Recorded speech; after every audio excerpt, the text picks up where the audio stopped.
दोस्तों, voter card को लेके आपने देखा बिहार में जो वोटर पुनरीक्षण का कार्य चल रहा है चुनाव आयोग की तरफ से, उसमें कल जब सुप्रीम कोर्ट में मामले पर सुनवाई हुई और तमाम तर्क वितर्क और कोर्ट की टिप्पणियां सामने आई, तो स्पष्ट हो गया कि आधी अधूरी तैयारी के साथ चुनाव आयोग ने सारी कवायद शुरू कर दी। आनन फानन में मामला चाहे जो भी रहा हो, इसके पीछे की वजह क्या रही होगी आप जान समझ सकते हैं। चुनाव से ऐन 2 महीने पहले इस तरह से चुनावी मतपत्र को, मतदाता सूची को खारिज करते हुए नई मतदाता सूची तैयार करने की जो चुनाव आयोग ने शुरू कर दी, फरमान शुरू करके अब 1 महीने के अंदर सबों से कागजात मांगने की जो प्रक्रिया शुरू कर दी है, इस पर आपत्ति होनी स्वाभाविक थी। बिहार के लोगों की ज़मीनी हकीकत उनको पता नहीं, यहाँ के मतदाता किस हाल में जी रहे हैं, कैसे रह रहे हैं। करोड़ों लोग यहाँ से पलायन करके बाहर रह रहे हैं, उनका क्या होगा, कैसे होगा, उनकी वोटर सूची के नाम कैसे काटे जा रहे हैं बिना छानबीन के, बिना कोई पुख्ता इनके पास प्रमाण होने के। और फिर इतने सालों से, पिछले 20-22 सालों से जिनका नाम जोड़ता चला गया चुनाव आयोग और उनके BLOज, और तमाम मतदान भी करते रहे हुए हर एक चुनाव में, उसके बाद भी अगर इस तरह की स्थिति आ जाती है कि अचानक सबका नाम खारिज करके फिर कहा जाता है कि आज 1 महीने के अंदर आपकी वेरिफिकेशन होगी, आपके घर BLO जाएंगे, वहाँ कागजात जमा करने होंगे आपको, और अगर आप कागजात जमा करने में नाकाम रहे, समय पर कागजात जमा नहीं कर पाए, 1 महीने के अंदर का ही वक्त है, तो आपकी मतदाता सूची से आपका नाम काट दिया जाएगा, आप मतदान नहीं कर पाएंगे, आपको वोटर लिस्ट से बाहर किया जा रहा है। यहाँ तक कि आपके नागरिकता पर भी सवाल उठाए जाएंगे और नागरिकता संकट में आ सकती है। ऐसी तमाम ऊहापोह के बीच जिस तरह से लोग बेचैन और परेशान हैं, सुप्रीम कोर्ट ने भी इसको समझा और इसको लेकर बताया कि बहुत सारे कागजात जो गरीबों के पास और आम लोगों के पास बहुतायत में उपलब्ध हैं, ज़्यादा मात्रा में, उनका क्यों नहीं जिक्र किया गया है। जिन 11 दस्तावेज़ों का चुनाव आयोग ने जिक्र किया है, उनमें सिर्फ एक दस्तावेज है, सिर्फ एक दस्तावेज, जन्म प्रमाण पत्र, जो नागरिकता के लिए भारत में जन्म से जो नागरिकता मिल जाती है लोगों को, उस आधार पर उन्हें नागरिक मानकर उनका वोटर लिस्ट में नाम शामिल करना। तो सिर्फ एक कागजात, और ये कागजात कितने लोगों के पास हैं, जन्म प्रमाण पत्र कौन बनवाता है। और फिलहाल से तो कुछ सालों से लोग बनवा भी रहे हैं, ये 2004 से पहले वालों का भी जन्म प्रमाण पत्र मांग रहे हैं, 1987 से जो 2004 के बीच के लोगों का भी जन्म प्रमाण पत्र मांग रहे हैं, और उनके माता पिता का तो और उनसे पहले जन्म का है, उनके भी प्रमाण पत्र, और वो भी 1987 से पहले के प्रमाण पत्र। ऐसे ऐसे तर्क और ऐसे ऐसे नियमावली में जोड़े गए हैं बातें, जिनसे स्वतः ही इन्हें खारिज करने की ज़रूरत थी। 2003 की मतदाता सूची को ये पूरी तरह से वेरीफाइड और सत्यापित मान रहे हैं, लेकिन उनके लिए भी फॉर्म भरना अनिवार्य है, और अगर उन्होंने फॉर्म नहीं भरा या उनके बच्चों ने फॉर्म नहीं भरा, तो उन पर भी नाम काटने की कार्रवाई की जा रही है। क्यों की जा रही है? अगर वो उस स्थल पर मौजूद हैं, उनके पास फोटोग्राफ नहीं है, उनके पास और जानकारी नहीं है, लेकिन 2003 में तो उनका नाम है और वो हैं ही,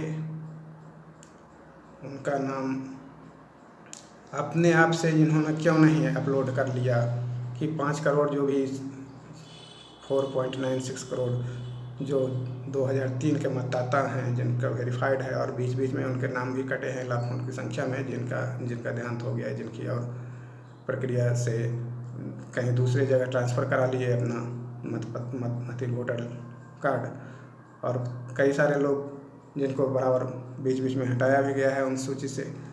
तो इस तरह से जब दुरुस्त करती जा रही है सूची, की जाती रही, और अब जब चुनाव आया, विधानसभा का चुनाव आया, जो सबसे महत्वपूर्ण चुनाव होता है, बाकी चुनावों की कोई ज़्यादा खास, ऐसे तो सभी चुनाव महत्वपूर्ण हैं और सब चुनाव में लोग वोट भी करते आए। अब विधानसभा चुनाव से पहले अगर आप कह रहे हैं कि फिर से वेरीफाई करेंगे, और 2003 के पहले जो दो जिनकी 2003 में आपने पुष्टि कर दी है, उनका नाम भी काटने की आप बात कर रहे हैं, या ये क्यों बात की जा रही है, ऐसी क्यों बात हो रही है? अगर मतदाता मौजूद है, अगर उनके पते दुरुस्त हैं, उनकी नागरिकता पर कोई संकट नहीं है, संदिग्धता नहीं है, तो फिर उनके नाम काटने की क्यों ज़रूरत आ गई इनको?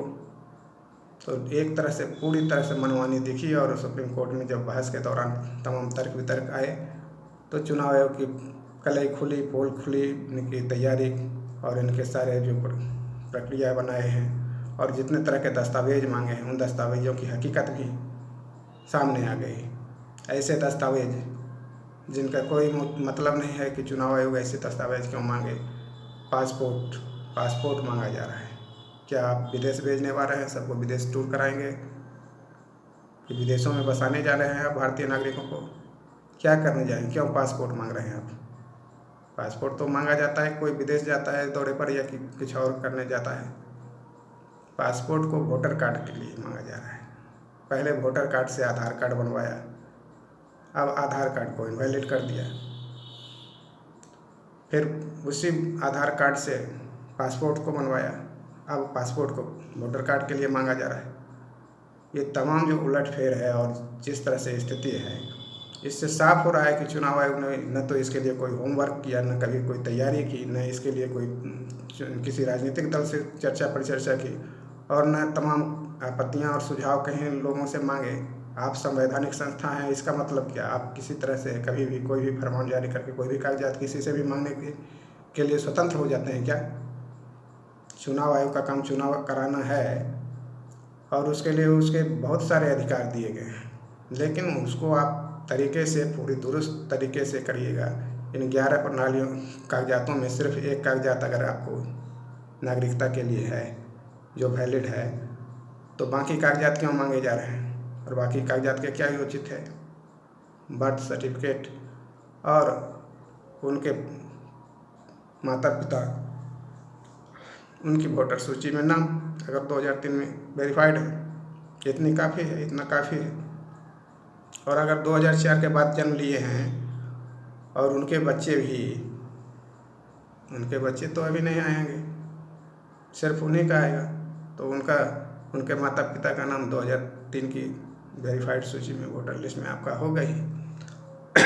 जिनका गाहे वगाहे न होगा, किन्हीं कारणों से नहीं जुड़वा पाए होंगे उनसे पहले के लोग, उनके लिए सिर्फ होना चाहिए। इस तरह का कोई क्लाउज नहीं डाला गया। सबों से एकदम सभी लोगों से एक ही तरह से डील करना। और आपने देखा कि हमने क्या क्या कागजात जमा करके वोटर लिस्ट में अपने नाम चढ़वाए।